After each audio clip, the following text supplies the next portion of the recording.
Welcome back, ladies and gentlemen, to LCK 2019 Summer up to our second match of the night, and theoretically our final match of the night also for day one of our final week of the regular season. KT going to be taking on SANDBOX Gaming, and last time, Papa Smithy, this was a tumultuous adventure of a League of Legends video game. But what we can say, Atlas, is because we only have 3 match days left, no game exists in a vacuum anymore. In this first round robin, we're all kind of waiting to see what we're building to. We've built. We're basically putting on the finishing touches, painting the door, and getting ready to embrace what will be a very interesting summer playoffs where only a couple of teams are locked in. We're talking about playoffs at the top and the bottom.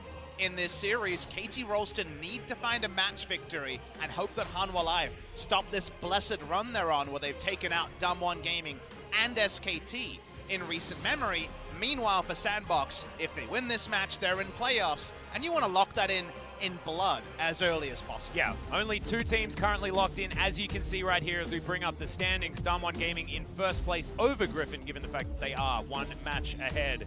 Griffin still with destiny in their own hands, only having to take down Hanwha Life and Jin Air.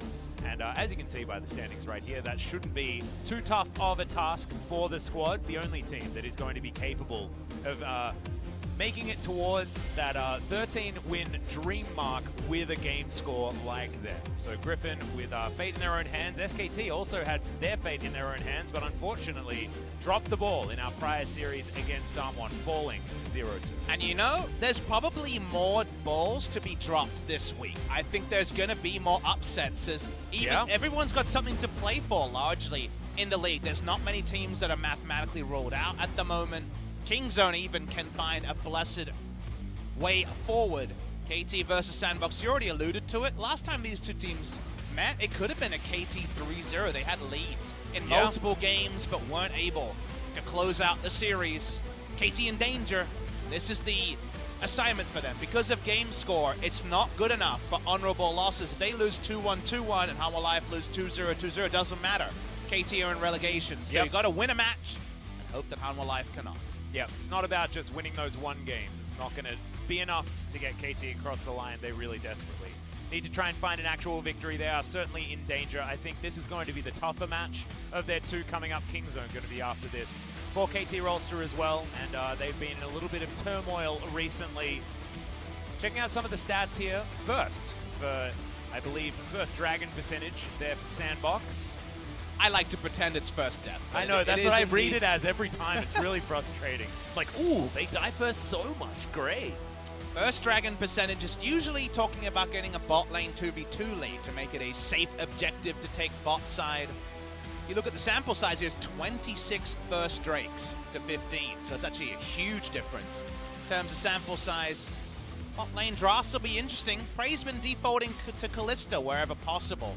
Looking for a strong 2v2 around bot side. Also being able to save SnowFlower is definitely a good idea, who's had his ups and downs, but notably has had more ups in his more recent performances, where was able to grab an MVP in their match against Jin Air Green Wings. Of course, KT coming off a victory, but it's not necessarily a gigantic win. The bigger one would be their 2-0 over Hanwha Life. As we check out some of the highlights here, Score able to secure that dragon with a beautiful smite. That's what you love to see.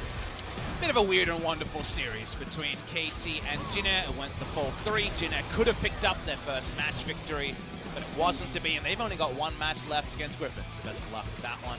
Yep. BDD also having a bit of a day out on his Akali. Of course, notably, both BDD and Dove 4 and 2 on this particular pick could be a big one here in this season. Oh, we're just coming off a Showmaker wonderful twofer on the Akali, so I think the contest rate, even with these tethered champions having a nice interaction, Karma does so much damage, it will definitely be addressed. However, unsure how much of the other parts of that series will be relevant as we zoom in to SANDBOX, are coming off a victory over FLICKR in another very active series. It was definitely easy on the eyes with so much action. Yeah, exactly. It was actually really high level League of Legends as well. Really enjoyed this match between FLICKR and SANDBOX. Ghost bringing back his Draven as well, was of course known for his Draven very early on in his career as well. Was a highlight whenever he picked that one when he was playing the good old BBQ back in the day. You try and get away with a Caitlyn or Varus against this man, he will Draven you. Oh yeah. That's to be true. And it's not as I believe we've got the best and the worst parts of Draven in this particular game. That's the Draven not exactly being the best thing. He is very overdue for a return to the Draven. But do KT fans want that to happen is, I guess, the question. I think they would just, at this point, categorize all of 2019 as a bad dream. So that's a good point. Kind of hard to say on that one, Atlas. SANDBOX were able to grind out a FLICKR, who definitely at times here looked like they would be picking up the 2-0 victory. But SANDBOX continue to be a really solid team, and that sounds like the sort of team that KT will struggle to beat, because KT do make plentiful mistakes, both macro and micro. On the micro side, if we're going to choose a player on KT, it will be BDD. He actually leads the mid lane in solo kills this season at 9. He's had a better second round robin compared to his first, where I think he was pretty flat. Dove, meanwhile, he's best known for his overlapping champion pool with his top laner in Summit, and of course, as we have already shouted out a couple of times, his Akali. Yep, and both of these players as well, very good Zoe players also, so we'll see exactly what's going to happen. Definitely a different mid lane matchup than what we got in our previous series. FLICKR versus Showmaker going to be not the same as BDD versus Dove. Both of these guys having different champion pools and different ways of playing this game as well. See, Rolster get to act before Hanwha Live in our sub-story of the week. Understandably, the SKT race for playoffs, and just who will finish in playoffs and at what position to dodge out on best of 3s and best of 5s. That's always the dominant story. KT Rolster trying to find a way to avoid relegation, and Hanwha Live on a win streak against Dumb1 Gaming and SKT is the subtext to the main story. KT will come out first. They just look for any match victory, and if they do win, it does stop SANDBOX Gaming from securing playoffs today. Yep, this game of ping pong that we're watching between Hanwha Life and KT. KT need to try and win here to send the ball back over to Hanwha's side of the court. But that's nice when you have a week where someone is always spoiled with a loss this week. No one gets away scot-free. It's up and down all over, which makes every match important. Hashtag every game counts, if we were the LEC. Yep. SANDBOX walk out. They don't change their members. In fact, have they had a substitution all season? I can double check that one for you, Papa, and the answer is no. They have not changed anyone. You can see Joker there with the Korean flag on his cheek. It is Liberation Day here in Korea. A day off for everyone, celebrating the end of the occupation of Korea by Japan, which was 74 years ago today. Long, long time ago, but still plenty of effects on current day political climate. But we're talking about the climate of the LCK, and right now it's hot. It's red hot here in the last week of summer. Kingen retains his spot. Smeb has definitely been on the outside looking in. They'll probably have equal games played by the end of this series. It's 20 games so far for Smeb, but most of them front-loaded. Yep. 18 games so far for Kingen, so either meeting or exceeding, depending on how many games we go today. They tried out some other members in spring, did SANDBOX, but they've stuck with what's largely worked, as they are in that striking spot. They could still reach 13 match wins and be overall first seed in summer. That's a possibility. They definitely could, and the reason why a lot of us were thinking that Griffin were going to be the team that had the opportunity just to cruise into that first place was because SKT was likely going to be able to take down both Dumb1 and SANDBOX. Given their form, if you assume that the Hanwha game was an anomaly, they should have been better. That is not looking as likely after our first match of Week 10, and the chaos continues to ensue. And even though on paper it's Hanwha Life KT, and that's the other side of why Griffin are favored, both these teams have a lot to fight for and will not go down easy to close the season. Here we go. Second game of the day, 84th best of 3 of the season. KT Rolster versus SANDBOX Gaming, and Tom Kench actually going to be the first ban here. They seem to don't want SANDBOX to be able to play without necessarily putting too many resources into their bot side, as the Akali very quickly off the board. So if they're forced to ban some of those high tier picks, they can always know that they're not going to let Akali slide through. That is the fact. SANDBOX thinking about their second ban now. It is the Joker focus on the side of KT. Maybe SnowFlower wanting to come out with a little bit more aggression on the bottom side. I'm looking at these two champion picks and showing that they can sort of nullify a lot of matchups on the bottom side of the map. And they're going to get rid of the Karma there as well. If you're wondering about the Kalista ban, because a lot of AD carries have moved away from Kalista, it's a this has worked for KT pick. He's 6-3 on Kalista. For context, on every other champion, he's 7-22. So you can tell that Kalista has been one of the few calling cards working for Prey. He's going to be jumping onto Xayah this game. Xayah Rakan definitely being threatened. It's the second most paid for Prey. 3-5. Again, not a lot of wins outside of those two picks, so he's sticking with what's worked from time to time. Yep. SnowFlower as well will have a lot more engage potential if that Rakan does come into the hands of the KT bottom laner. And with so many bans over against Joker, he'll need to dig pretty deep to figure out what he wants to play alongside it.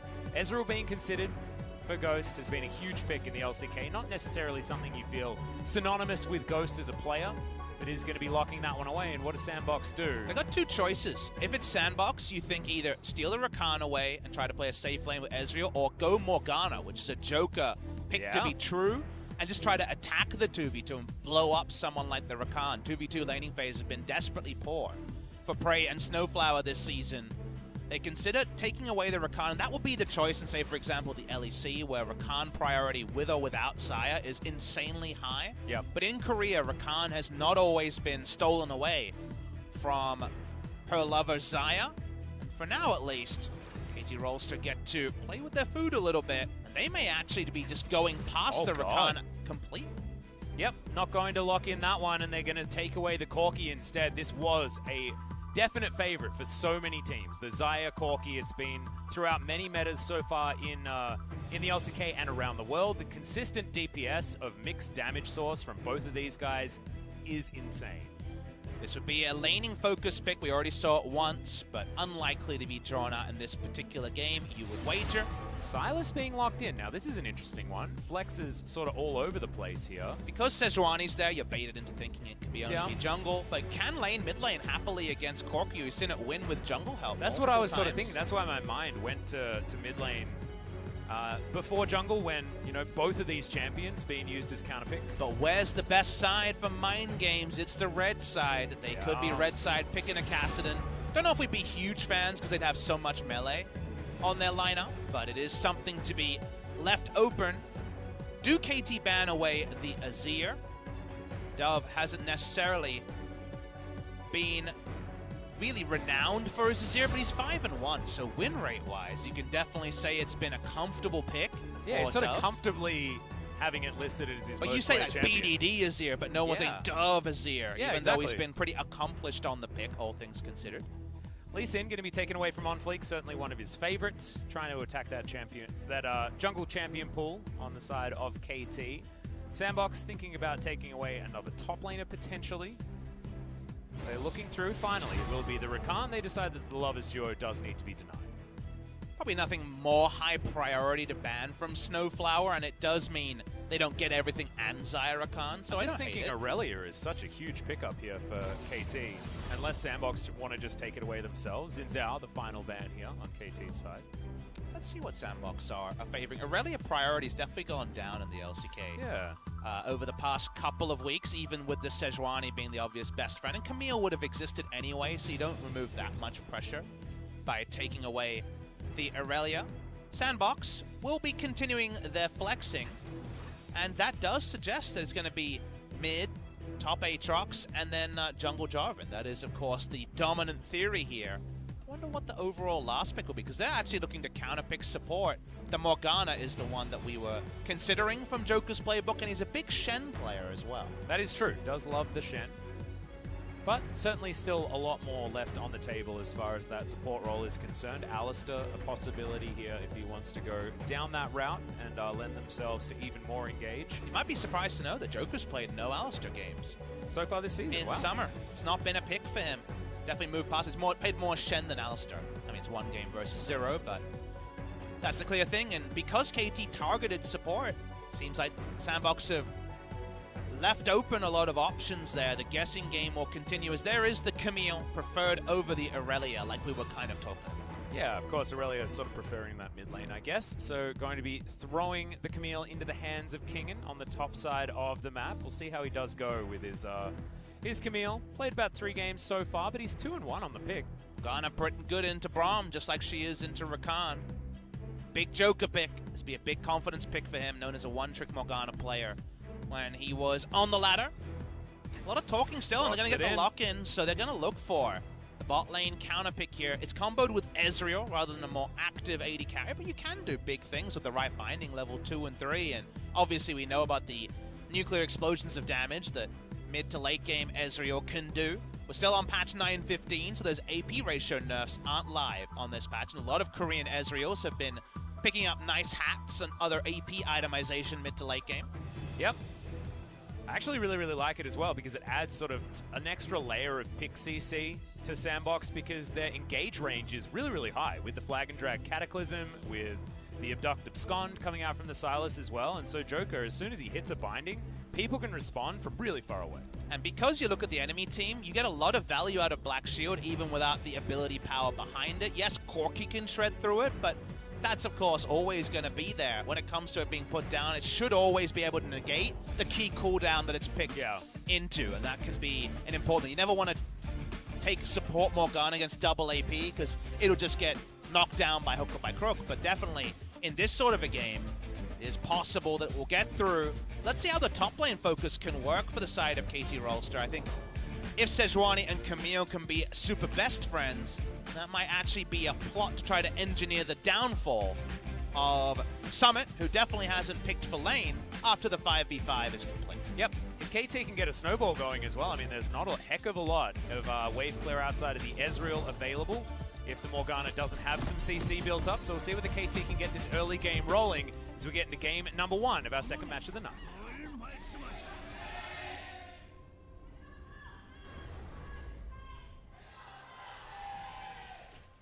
SANDBOX fans in full voice, as I believe, pretty excited to see Joker's famous Morgana make her way down into the jungle. Let's see how many games. There's only a single game so far in summer, so we haven't been treated to as much more. He was spamming it in the promotion tournament to promote SANDBOX Gaming into LCK in 2019. Also played it a lot in Challenger as well, but just hasn't felt like the meta for Morgana recently. It's always a sometimes food, but Koreans have erred away from it. You know, you look at the LCS and they love playing Kate Morg, for example, with against the Zyrakan, and so plenty of times that was revisited over the course of 2019. But in Korea, people are much more reticent to go the way of the Morgana. See if they can play around it. There might be some bot lane macro by both these junglers because the matchup can be a bit of a perilous one. Now, interestingly enough, you think of BDD as the Azir side of the Corki Azir matchup. So far in summer, BDD is 2-0 on Corki with a 20 KDA. So this is still a BDD champion, and he's decided to show us that by picking Kleptomancy in the mid lane. He is pretty confident in winning this one as Ghost picks the middle. And also shows that there's a ward in the brush. Yep. But he's happy enough to just go for the Klepto here. OnFleek walking through level 2. Well, okay. You know he doesn't have Valkyrie now. We'll see whether Abduct Abscond is going to come down from Dove as OnFleek makes his way in. Can he get the flash? Is the question. There's the Abscond.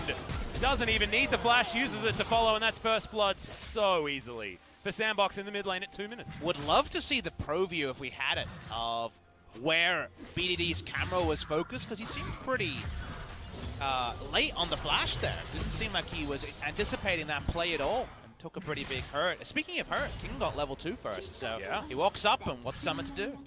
Finds himself a physical shield as well on his way out. Pretty nice, as Summit's going to have to pop his potion very early in this matchup. Corrupting Potion was picked up by Kingen, who's gone into the Kleptomancy route, much like our Noguri did earlier on.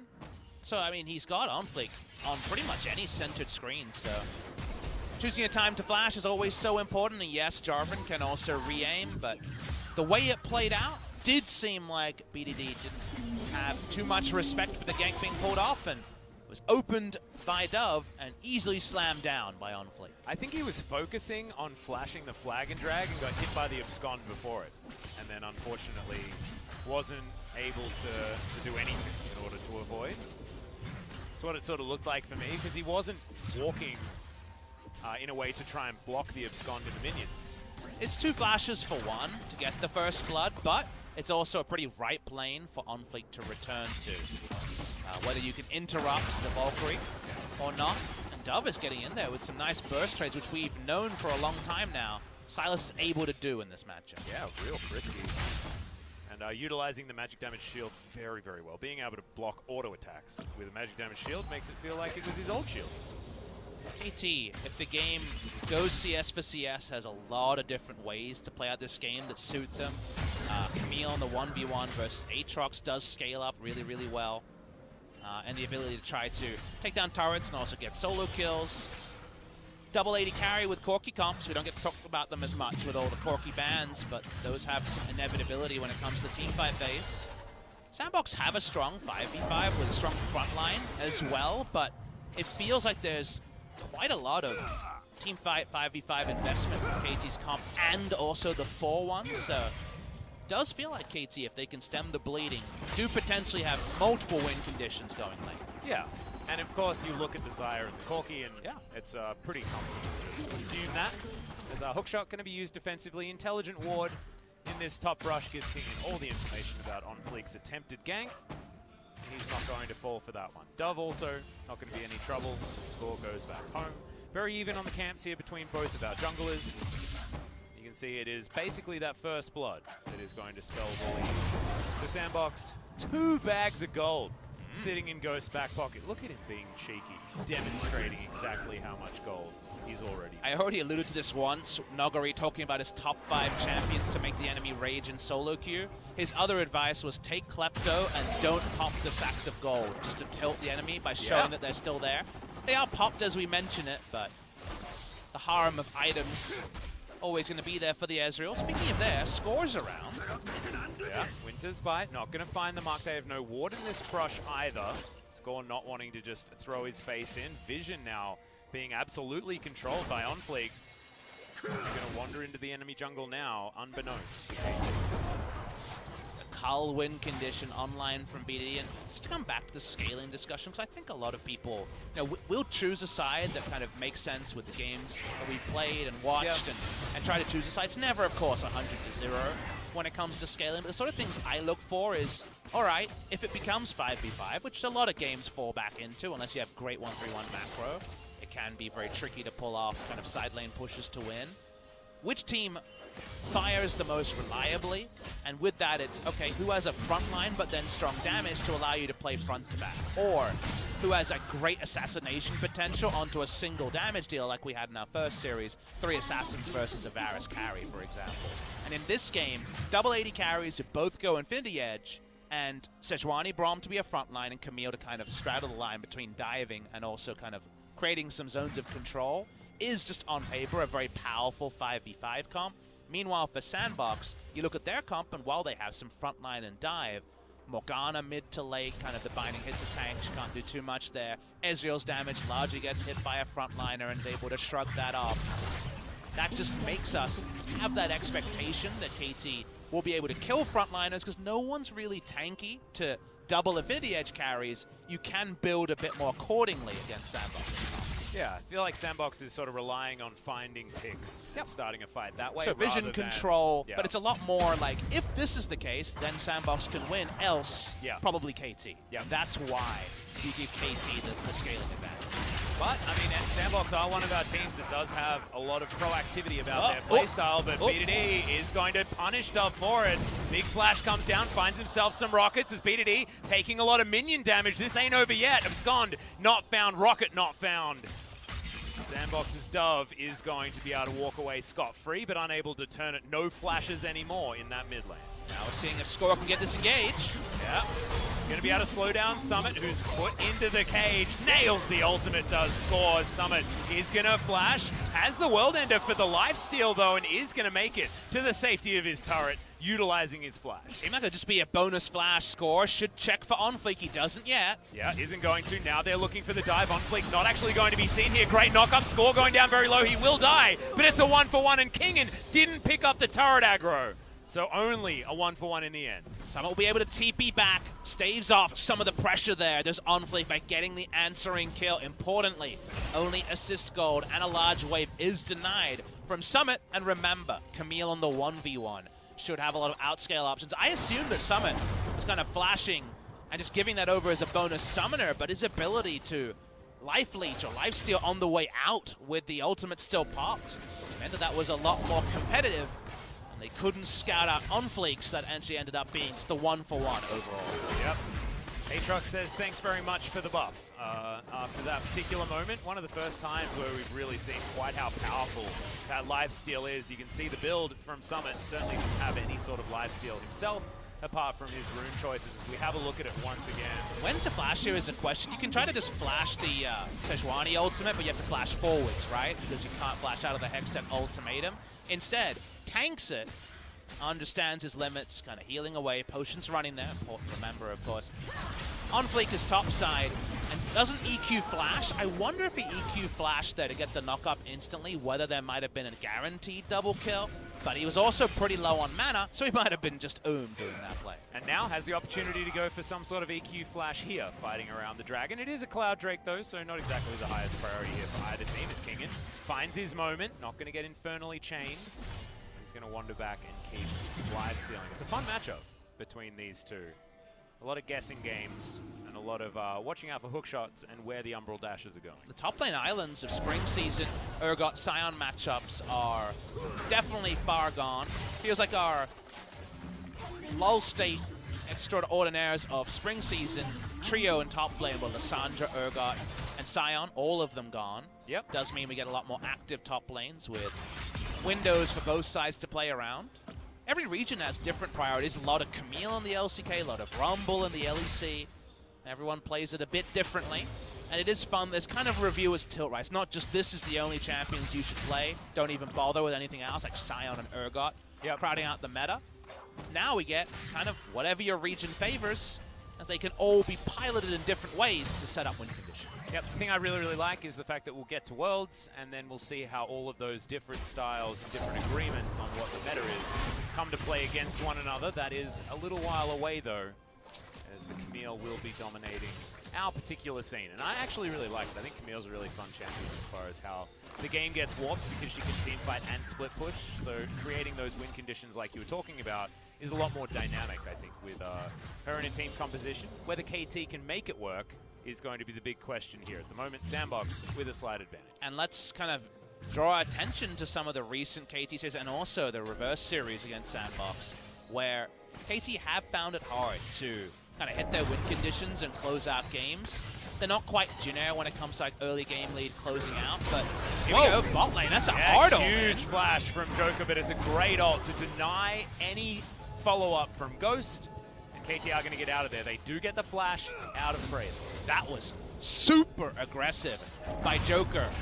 In case you guys are wondering, tethers do actually latch through the Feather Storm, and that's why the resulting flash from Prey came out early. That's why they tried to make the play, because if you're stunned in the air, then guess what? You're still going to be potentially taken down by an Ezreal afterwards. Instead, a lot of summoners are traded. SANDBOX are detected, as OnFleek is scouted on a ward. Yep, OnFleek though is still going to start off this dragon. Goes down to about half health here. True Shot Barrage flies through, stops some damage back. Score going to start this fight against Joker. Great ultimate is going to find OnFleek, who throws himself into his Cataclysm. Goes gold and flashes out. Is going to survive for the moment, as it looks like SANDBOX have made their way to safety, but they're not going to be able to get themselves the Drake. The Dark Binding was brilliant onto Kingen to deny the re-engage. The ward onto that Drake was so important for KT to make that play happen. Kingen actually teleports afterwards, which isn't ideal. It's to get him a Trinity Force back timing, but he's there to guarantee what was just a Cloud Drake overall. KT's ward, as we mentioned, really scouted out the scenario, and they chose their options well. Only downside is that SANDBOX, especially in the top lane, Aatrox, who does have some decent trade windows early against Camille when Sejuani's not there. Still, 2 turret plates, more than you'd expect in the 1v1. Well, Dove with a 2-level advantage here over Score. He's going to be joined by Joker as they meander up the river. Just going to throw a few punches back and forth, but Score not taking exactly a large amount of damage. Into hold completed for both of our junglers at this stage. Jarvan making his way towards Shelly, and that's exactly why Joker is here. SANDBOX want to try and fight for this objective. So far it's been all about Score being able to lock those down. That cannon creep, we tried to pan away from it, but we know you didn't get it, people. How much of a handshake will there be around Elder? Because of course Drake on the bot side is down. Corky on the back timing, but if it's Trinity Force here, it will mean that he has some battle stats down. Otherwise it would have been fool's errand to try to take this fight as KT. Prey's going to walk up too. They investing a lot into getting this Rift Tower, but unlikely. Oh, man. To be able to pop it down. They're going to have to pop it down instantly here to get the charge down, and this timing here is so important. Looks like Score will be able to get the charge in on the Rift Tower. Yep, unless Summit can sacrifice himself in body block. We got 10 seconds before Shelly is going to make her way in, and BDD is going to try and guarantee it. Shelly sets herself up. They want more, 3, too. Look at this. 2, 1. They do get the charge, and it looks like they'll get themselves an Aatrox. Teleport comes in. That should be a little bit too late, as Dove wants to find the follow-up kills, but it's gone. Not going to find the mark. Dove is just going to be able to sit here and try and soak up some minion waves and stop this turret from going down. Dove a bit slow on that, but I think he had to teleport earlier with the way that the enemy team was posturing. You know it's not going to be a cross-map play. You know that Score's topside and Rift Tower is about to time out. But the moment that it was summoned, if you want to defend that at all, you TP in. Otherwise, Summit just gives it up and you get out. So it seemed like a mixed call from the side of SANDBOX, and anything that injects more gold into the game for the KT Rolster side we love the scaling of. It's definitely good news for KT fans who desperately want this match win to put the onus onto Hanwha Life in that relegation battle. Yep, and at the 15-minute mark, a couple of Trinity Forces completed. The Essence Reaver done for Prey, who's been laning very well, as you can see, about a 10 CS advantage in what can be a rough matchup with the Ezreal and the Morgana's range advantage. Dove looking for BDD, gets a great electrocute proc there onto the Corki. It's an interesting game as far as where the power levels are. Ghost is likely to hit that 2-item spike relatively soon. Looks like he will be going towards the Iceborne Gauntlet, and that's when you can park your Ezreal and start getting things done in a 1-3-1 scenario, which is what this composition can do pretty well with the Aatrox and the Silence. What's been kind of observable by the human eye is less lull states in kind of recent matches, but in particular today, because there's so much on the line. And you never want to watch the game slowly fall out of your grasp, and that also combos with the season falling out of your grasp. I think there's a lot more agency about every play that's happening. Everything is bigger than just a 1k lead or a solo kill or 1 kill. It's way more than that. Kingen's a level up here on an outscale matchup. He's got some nice items too, Atlas. Yep. He's going to get the World Ender out as Summit's trying to turn this one around. He's got no items himself. Absolutely nothing fully completed, and that's why he's not able to even attempt to go for anything. Remember that Kingen did decide to go for the Kleptomancy as well, so he's only going to be further and further ahead. Not to mention 2 kills and a 10 CS advantage. Like, this is a really big Camille. However, on the other side of the map, at our second turret of the game is going to go over to SANDBOX. Kingen diving on forward, doesn't get the hook shot stun. Doesn't have enough attack speed and damage in order to take him down there. Every hook shot in is with the thought of, is this the all-in time? When you're in a matchup like that, so even that deep, when Jarvan's showing bot side, there's always the potential. You feel like your damage output is sufficient in order to look for more. The game as it is, we're taking trades everywhere. We're going to be very much watching how SANDBOX use their pieces, like the Ezreal, who's kind of unanswerable at these sort of item timings in the mid-game, and it's not going to be the Iceborne Gauntlet. It's not a control build here. Oh, wow, okay. It's going the Trinity Force. This has been much more regularly picked up, but sadly, it's about 10 to 20 CS away from where he wants to be, which is Trinity Force completion at 17 minutes for this Drake fight. The thing that was really interesting is that I think he was sitting on a Sapphire Crystal as well as his Sheen. So decided to opt out of the Iceborne Gauntlet halfway into the build, which is an interesting pivot here. Team obviously asking for more damage out of their Ezreal, and I can understand that. What does that tell you? It tells you we need to win in the mid game. Yep. We can't just go Gauntlet and try to flex our power for pressure. We need to actually get the wins with your higher damage. So I think they also kind of agree to us, acquiesce a lot of late game scenarios over the side of KT. Today, the scaling team has won 2 times in a row. So the dirty word has been thrown away a little bit. Yep.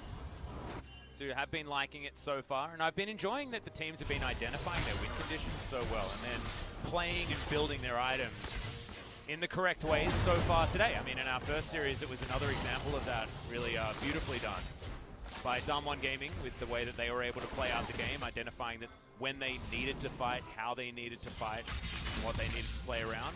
Now SANDBOX will see whether they can do the same thing here against a KT that is pretty set up just to cruise towards being stronger than them in the late game. But, and this is a big but, which I know some people like to talk about, is when it comes to decent early game into really messing up mid game. KT's only second to Jin Air on that area, so let's see how they play out the map here. As KT's actually making a smart collapse onto Dove. Yep, Dove holding onto his Glacial Fissure, turns it around. Now they look for the teleport. Could it have all been a bait as there's the Cataclysm? BDD going to try and get out of there. They do manage to grab that first kill, but immediately both of the mid laners are dead. In goes the World Ender. But Summit not able to get too much work done, and the rest of KT are here. Kingen getting burnt down the Morgana. Gonna grab the kill now, goes free hitting in the backline. Gets his first kill over the wall now. Prey has been routed. SnowFlower down here trying to be the hero, but he's gonna die. Double kill for the Ezreal. It's not the triple, but it is the ace. And SANDBOX turn around that moment so beautifully. You sometimes set up something, you throw up the alley-oop, and then you get the slam dunk Atlas. Unfortunately, KT fight at exactly the time where SANDBOX is seeing they have options. They get to TP in as an Aatrox, who loves these skirmishes that turned into rather than a full-on team fight, gets the instant Bloodwell to open things up, get that duration nice and long. KT Rolster sent into the death chamber. Such a change in momentum, and it all starts with KT forcing the play onto Dove. And what is this? I mean, Dove like wandered up to a minion wave and started proxying it in front of two people, and then you realize that it's all just a cunning ruse. Because they TP in, and suddenly SnowFlower's not the first one there. It's the Aatrox TPing in, and no one actually has threat onto Aatrox. Then Kingen dives in, but Prey's hitting onto OnFleek. They're not focusing down the same target. These are the sort of things that KT can't be counted upon. Making the clutch mid-game pause, and nobody is thinking about Summit, who just blows through the enemy team like a hot knife through butter. Yep, he's just bouncing along through. As Joker says, great job guys, as you would expect after getting an ace at about 19 minutes into the game. Baron has made his way onto this rift. We'll see whether that is going to change how this game is played. The next Drake going to be a mountain. So speaking of Baron, that is going to be pretty high priority as KT has been able to have a monopoly on the earlier Drakes, and in fact all of the neutral objectives on this map so far, having taken Shelly and put her topside. Just look at how much the item state changes after kills like that, after a fight like that. Suddenly you look at Ezreal and you're like, oh man, that's a lot of damage for 21 minutes. And you'd be right. No champion can get the damage per gold spent that Ezreal does. Always out of order. I think the only champions that can do more damage per gold spent are solo queue supports like Zyra, you know, Leandries, and then suddenly doing huge damage, or Xerath support if you're free poking away. Ezreal's poke, but also team fight. Means that he's unique when it comes to carry champions from that side. Much more than just constituent parts done by Dove and Summit. So now, KT, if they choose the wrong team fight, lose a Baron and potentially the game. So this is actually a really pivotal point, but KT needs to stem the bleeding. Well, all of this poke is actually meaningful as well, as BDD down to half health now. Binding's going to land there, and their pick CC, their non-committal CC that they have from this Morgana is going to be huge. Also, in these siege scenarios. The non-committal CC from KT is cleanly answered by the Morgana. Yeah. Sejuani ult, thank you very much. It's like creating a win condition and cancelling one of your opponent at the same time in one pick, which is why SANDBOX utilized their red side last pick opportunity so well this game. One that we forecast into the Zyra Khan, but one that was still gleefully accepted because they took the lay of the land and said, oh wait, Joker's really good and really experienced on Morgana, and it answers how KT want to play out most scenarios, which is get that one-person catch and blow them up with the 280 carries. So, liking the pick here, SANDBOX control this Drake portion, and I think KT might want to, as we see, take the loss, give up the Mountain Drake, and find a different angle of attack. But I think that what SANDBOX just did there in that moment of time was change the focus of KT towards that outer turret to bring them out of position, and now we'll move over and take this, the first Mountain Drake of the game. Drake finding their stop score from getting anywhere near the pit. It's on a control ward, waiting there, and the minion wave wasn't coming, so not sure about that one. But not going to be too heavy. Got tired. Exactly. His tongue's out. Yeah, very tired. Wait, did Poro's pant? How many corgis do? I was talking about the Poro's pant. I mean, look at the tongue. It's out the entire time. Oh, wow. Maybe she's pooped to begin with. Yeah, it's like super exhausted. All right. If Riot ever decide to give 5 MS to the Sejuani, I want the Poro's tongue to be retracted a little bit. Yeah, no. You have to take away movement speed, don't you? So she's not exerting herself too much. I think it could be kind of either way. All we're asking for is a tongue retraction or extension based on moves. Holy crap. Moby Boots, Sejuani. What's her tongue doing there? I don't know. Yeah, maybe as you go up in boots level, you go up in tongue out level. Yeah. I had a corgi, so I'm always thinking about corgis, but Poro is cute too. Yep. I'm waiting for Pengus though. Where's the Pengu merch, Riot Games? Let's put them on Blast Atlas. We've given them a lot of time, but where's it at? I don't know. I guess, you know, we don't want money. Maybe that's what it is. Just, yeah, just our cup is just full. Our bank account can't fit anymore. Sorry. We've reached the cap. Yeah, I mean, we would have had to leave it on the street. Yeah. So, you know. Oh, no. Yeah, I don't know what it is. I need to buy a Pengu. I need one. But I just can't. We ask the merch guy every single day. And he's got nothing for us. Yeah, nothing. Shout out to the LCK merch guy. Super nice guy. If you ever visit Lowell Park, he'll definitely always try to interact with English fans. And really nice guy. He is, but he's been a very apologetic guy recently. That's because we just walk up to him, and LS as well is on this hype train and say Pengu, and he kind of just averts his gaze. You know, he's like, sorry, I'm embarrassed, even though he has no control over it at all. He's actually just selling it. Yeah. But yeah, definitely need them. Just like KT need a victory of any kind. Oh yeah, a match victory. Else, KT are in relegations. That is, of course, the scenario they're in.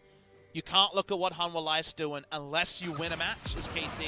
Yep, and Hanwha still have some opportunities to put some more runs on the board as well. I mean, they do have a difficult run. They have to take down the likes of Griffin in their upcoming matches, but crazier things have happened, Papa. Also, if we can just chill for another 10 minutes, KT is strong.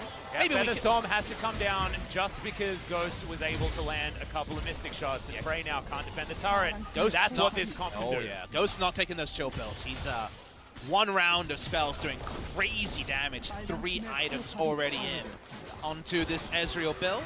Answering it with a turret bot lane for Kingen, so at least there's something there, but they lose mid lane out of turret against Mountain Drake. SANDBOX, they don't have the fastest Baron of all time, but they can force some face checks. You already talked about how Morgana might be the engineer of their downfall between the Black Shield and the Bind. Yep, and I think there's absolutely no way that KT can allow the Baron to happen as well, because the composition of SANDBOX with a Baron is extraordinarily oppressive against what KT has. You wouldn't think so, right? Because you look at their team and you're like, oh, that's a lot of melee on that side, but I think Ezreal Morgana by themselves, right? And then they can play 1-3-1 almost effortlessly with Jarvan just running between the lanes. But also any binding hits, and then suddenly Silas has a role, right? He's turret diving. In that scenario, they have Corki ult to steal to add extra poke. So while you can't pilfer multiple ults, like level 16 Baron buff, Silas in previous patches would have been very oppressive. You'd steal Corki, spam that out, and then steal the Sejuani ultimate. You don't have quite that level of flexibility. You definitely have Baron buff options. And the Baron buff wave clear attempts for KT would also be pretty limited as Corki falls away in a scenario like that. Yep. Rockets are certainly spammable, but against Baron buff minions, not going to be doing enough damage as Ghost picks himself up another blue buff. And having a look at the items KT do have, their Infinity Edges completed. We're still looking for Zeal items for both the Corki and the Xayah, but this is certainly a good step, and Kingen well on the way to picking up Steric's Gauge and the Guardian Angel after his Ravenous Hydra. So the Camille starting to get scary in the side lane as well for the likes of Summit. And then if you misjudge your entrance, specifically Aatrox, double IE carries can just burn him down, right? There is no revive passive anymore, so there is the potential here with no armor on Aatrox.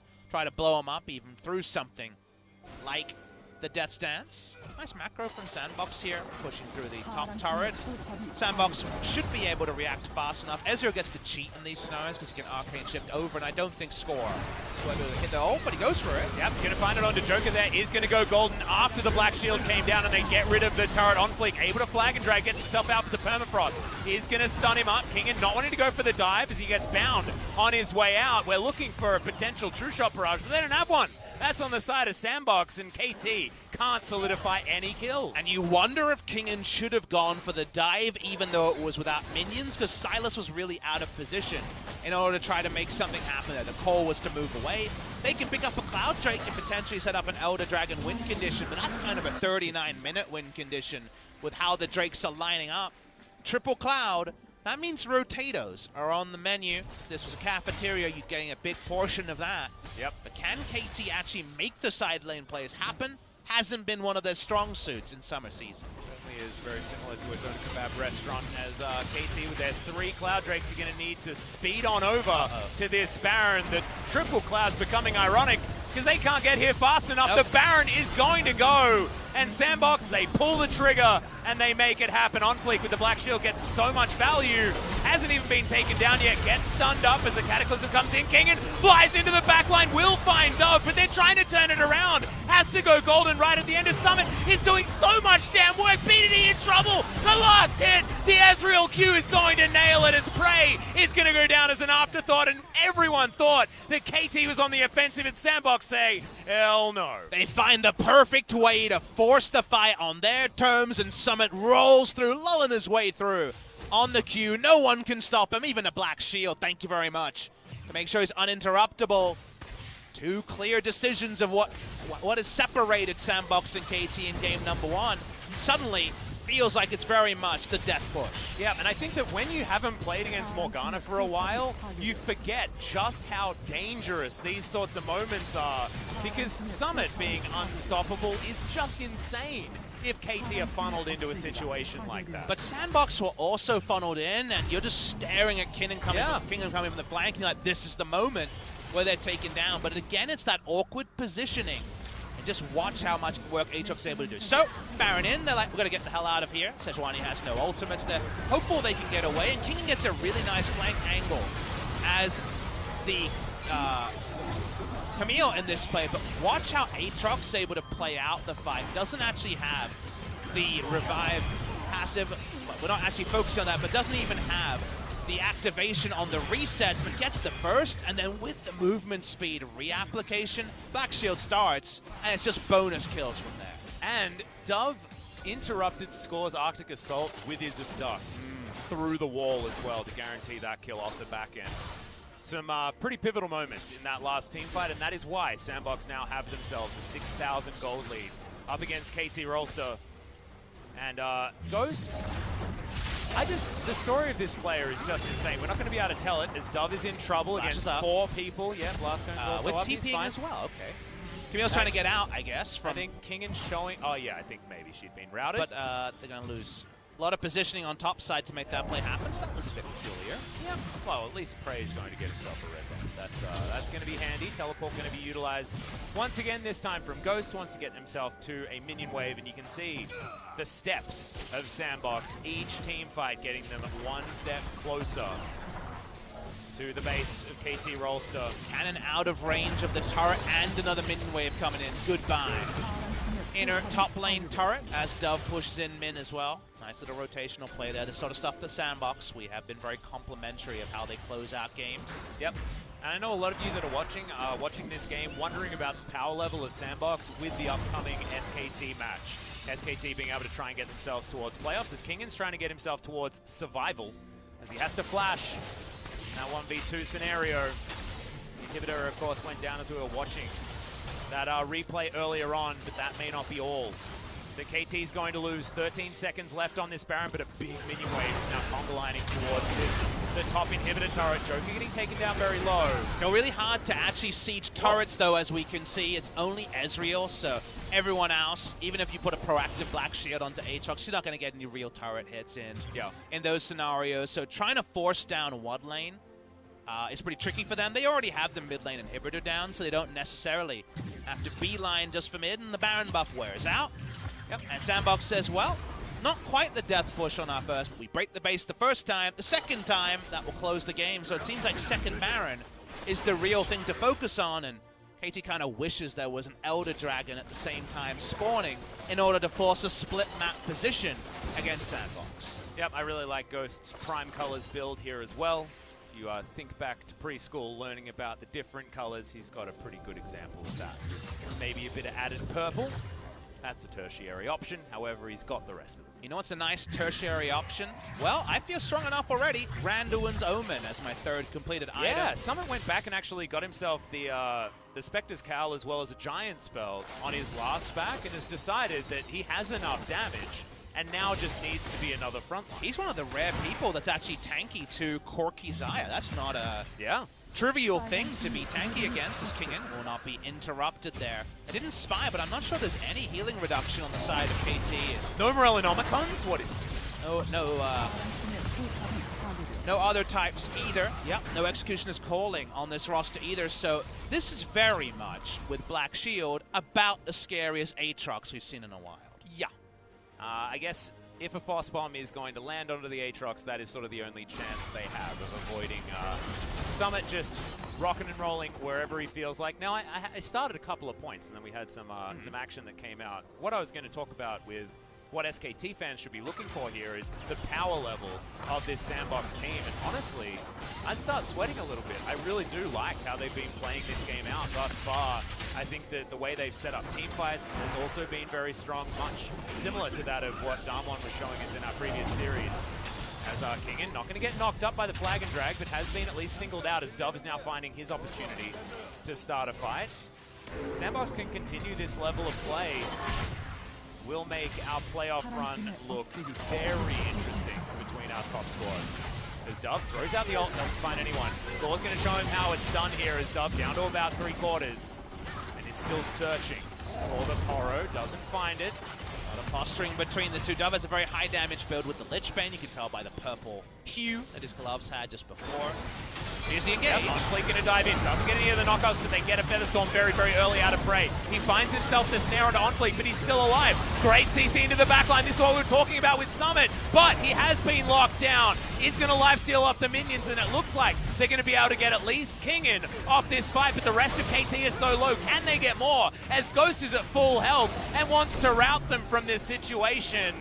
Super Creeps are making their way down the mid lane, and Ghost is desperately trying to turn it. Dove looks for the Abscond, doesn't find it. Looks for BDD. It doesn't want to go near him. The Corki doing a lot of damage right now as Prey may have found OnFleek, but isn't able to chase it any further forward. It's still feeling so neck and neck in a lot of these fights, but SANDBOX get position on the Baron and should be able to get over here and take it. You see how hard it is for SANDBOX to force things, right? They're trying to force the fight because they can't siege, as we saw before. Straight onto the Baron, they got position on this, down to 5,000. Yeah, double Mountain Drake here as well means that this is so fast. The Black Shield is there, but the Dark Binding is not going to land. Baron is going to go in favor of SANDBOX. Can they turn around another fight? As Summit has found himself once again. He gets snared, but it just doesn't matter. Too much damage available. BDD's trying to kite, but it's not going to work. The passive is enough damage, and Summit's Aatrox is just ridiculous. So much healing on this Aatrox. Unbelievable. Soraka for himself in this game. It feels like SANDBOX should have it here.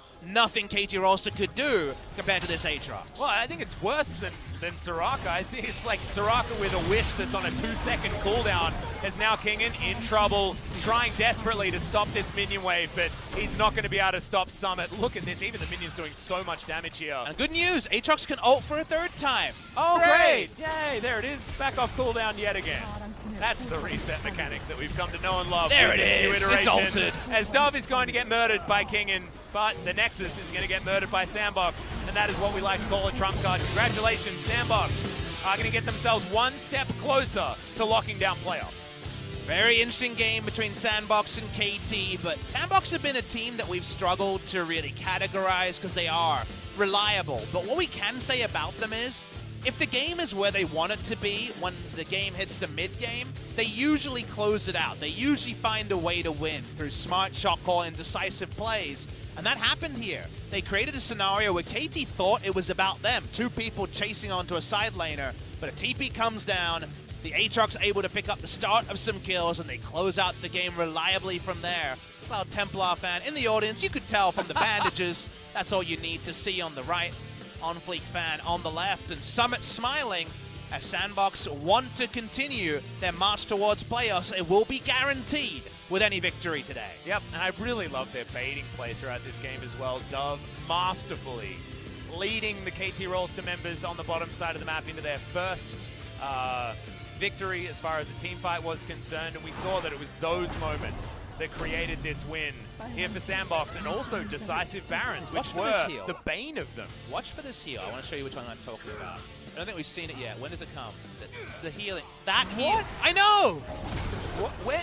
I think that was the Infernal Chains arming with Death's Dance. Right. Because it did like 700 burst heal. No. I know. When he was stunned. Well, Yikes. That was a victory for Yes, the it side was. of SANDBOX. KT didn't play abjectly poor, but you saw where SANDBOX were just better. That was the part separated, was specifically around how can we make Aatrox relevant rather than Camille finding ways to hookshot in for solo kills. The last time that happened was around the 22-minute mark. Every further moment was Aatrox looking anything but balanced. Yep, and the problem here for KT is that they have a much higher win rate, despite the fact that their win rate is just in general very low, but they've got a much higher win rate on the blue side as opposed to on the red. So SANDBOX now being able to potentially hit them in an Achilles heel as we move into game number 2, but it is not over until the Fat Lady sings. We'll see whether there's any subs, whether Smeb's going to make his way in or anything like that. There's certainly going to be no subs on the side of SANDBOX. Their roster has been working so well together, and I think that communication and coordination is what has made this team stand out when there haven't been other things. I think you and I have been sort of overlooking SANDBOX when it comes to power rankings just because we can't quite think of them as that top team because there's no one thing that stands out. And we'll ruminate on that more in game number 2. I'm sure we'll have some time in the early game. Remember, KT cannot be eliminated from the LCK into relegations today, but any SANDBOX victory guarantees them playoffs and honestly puts them basically out of calculation for the wildcard match. We're very close to a point where the top 3 is set, and that means it's only fighting for skipping best of 5s. My phone is KT, but my heart is SANDBOX. Oh, that's harsh. Oh, that's a tough. Does that say Ghostly Menace? I think it does. That's a really cool name. Well, I mean, his name's Ghost, so it's pretty on the nose. I know. We know a guy who used to be a commentator called Menace, so it's on. We do. Oh. Hey, Menace, wherever you are out there, hello to you. Hello to you, but goodbye, as we're going to go to a short break. When we get back, game 2.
관리해봐. 나 이거 관리 못하거든. 먹고 빼자, 먹고 빼자, 먹고 빼자. 아니 싸움 보든가. 천천히. 싸움 보든가. 먹고 싸움, 먹고 싸움, 먹고 싸움. 볼수 있어? 천천히 봐봐, 천천히 봐봐. 야, 자야 너고, 자야 천천히 너고. 봐봐, 천천히. 앞에 없어, 아주 앞에 없어. 자야, 여기 됐어. 네? 오케이, 마무리. 그렇게 마무리 그렇게 좋아. 마무리 해주시고, 나이스, 좋습니다. 마무리 해주세요. 오케이, 탑, 밑에. 탑이 더 빨라. 탑으로 와, 탑으로 와. 그래? 아 그럼 가져가자. 너희들끼리 밑에 너희들끼리 탑해. 오케이, 갑시다. 어. 탑. 한번 해도 되냐? 난 모르가나 장이야. 아니죠. 아니죠. 미드가 빠른데, 얘들아. 미드가 빨라, 이거. 미드가 빠르대. 그래요. 가자. 이거 로랄 못이야. 어떻게 가자. 아, 로얄못이었어? 우리 팀 어. 로라이몬 와, 개많아. 위에님들 1대스 이상 조용히 야야야, 쟤 어그로 끈다. 죽여. 1대스 이상 조용히 해주세요. 걔는 어그로 끈다. 제가 이제다가 W 깔아 놓을게요, 여러분. 천천히 오세요. 자, 밀어주세요. 야, 기계 잡을 사람? W 깔아 놨거든요. 밀어주세요. 야, 이거 한 번은. 아, 똥부. 성부 다운. 다음. 네, 나이스.